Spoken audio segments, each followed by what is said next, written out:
All right, so starting with the most important thing first, that is definitely going to be this. This is a 61 watt Apple brand charger. This will charge the iPad to the maximum capacity. It will charge it the fastest. When you're DJing, your iPad is going to be using a lot of power. You're going to have your DJ software running. You're going to need the screen on bright. And if your iPad runs out of battery, your set is done.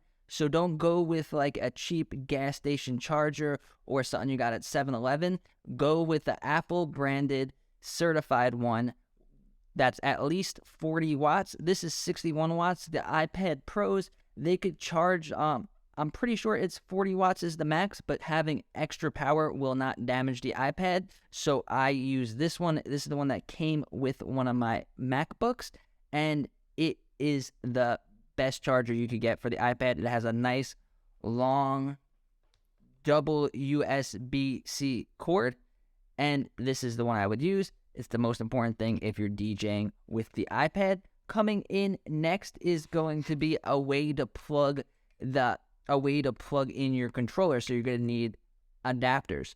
So find an adapter that charges the iPad enough that it will charge it more than the power that you're using, and then you will be set. So charger plus adapter. This, I always bring an adapter for my iPad, and then I'll bring an adapter for my phone in case something goes wrong. You always want to have backups. Speaking of backups, the next thing is going to be my backup controller. This is the Numark DJ2GO2 Touch. This case has that little pocket up there, so I have everything I need to start DJing with this controller in this tiny little case. I just throw it in my backpack, and if something goes wrong with one of my main controllers, I could just grab this and start DJing.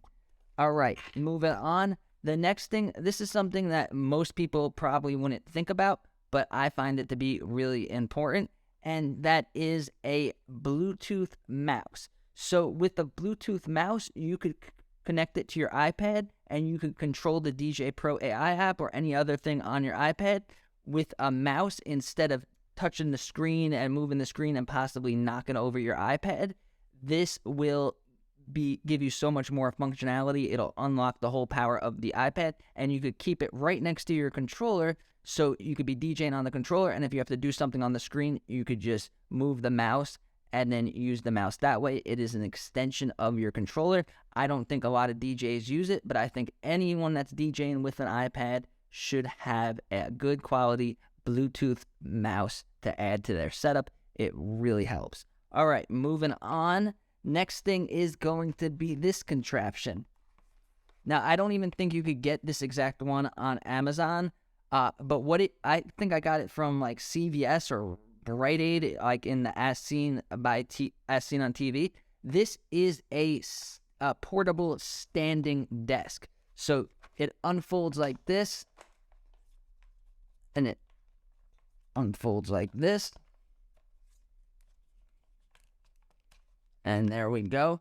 And it goes down on the table. And then now you have your iPad at the correct height. There's nothing worse than trying to DJ on a table that was meant for sitting, and then you're standing, your back is all hunched over. Not only do you not look cool, but it'll distract you from being the best DJ that you could be.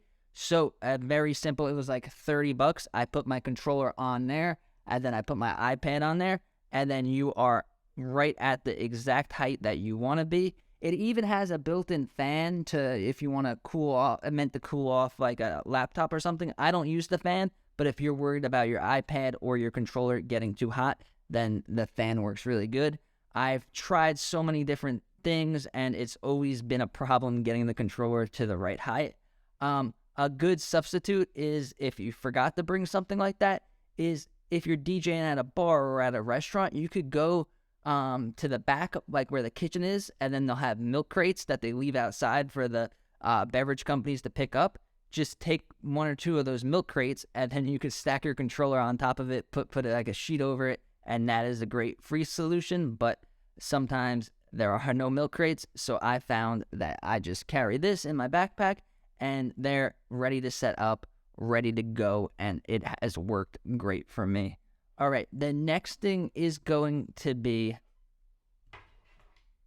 high quality HDMI cable. So with DJ Pro AI and other DJ softwares, you have the ability to use video mixing. You could either do visualizers or you could even DJ with music videos. And if you're not already incorporating this into your DJ sets and your DJ performance, you really should, because 2023, this is the age of TikTok, the age of no attention spans. So by having visual cues going on while you're DJing along with your great music, it'll really add something special to your set, make you stand out as a DJ, and then also you could charge a little bit more for having video in your DJ set, and you could raise your prices a little bit. I found this to be extremely helpful. It keeps people engaged and entertained and paying attention to what's going on. Some people might not want to dance, but they could sit there, bob their head, watch some cool music videos, or watch a cool visualizer.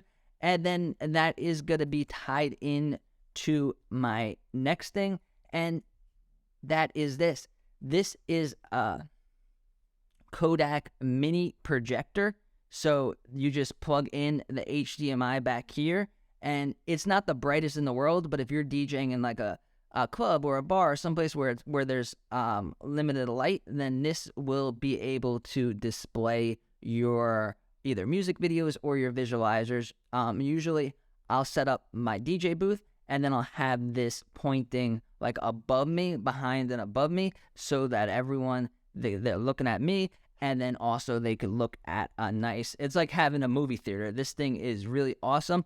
If you don't want to go with the projector, maybe you DJ during the day or at a place that's going to have a lot of lighting, I would suggest just picking up a cheap TV. Like you could get one at Sam's Club, Walmart for like $150 to $200, and then you could use that. You could I've seen people put it in front of their DJ. Like if they have a table, they could hang it on the side of the table, or they make stands where you could have stands.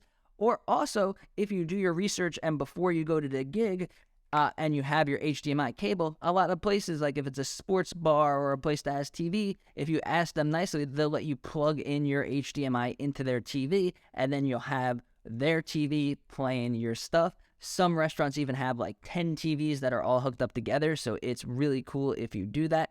I would highly recommend, even if you don't bring a TV or a projector, to just pack a nice quality HDMI cable, so in case there is a TV around, then you could plug in and DJ with the visual cues. So let me know in the comments what you guys always bring to your DJ gigs. Let me know if I left anything out. There'll be links down below to any of these products that are available on Amazon if you want to grab them for yourself. And thanks for watching. If you enjoyed the video, give it a like. And if you want to learn more about DJing with the iPad, subscribe to the channel. I make several videos just like this every week. Thank you.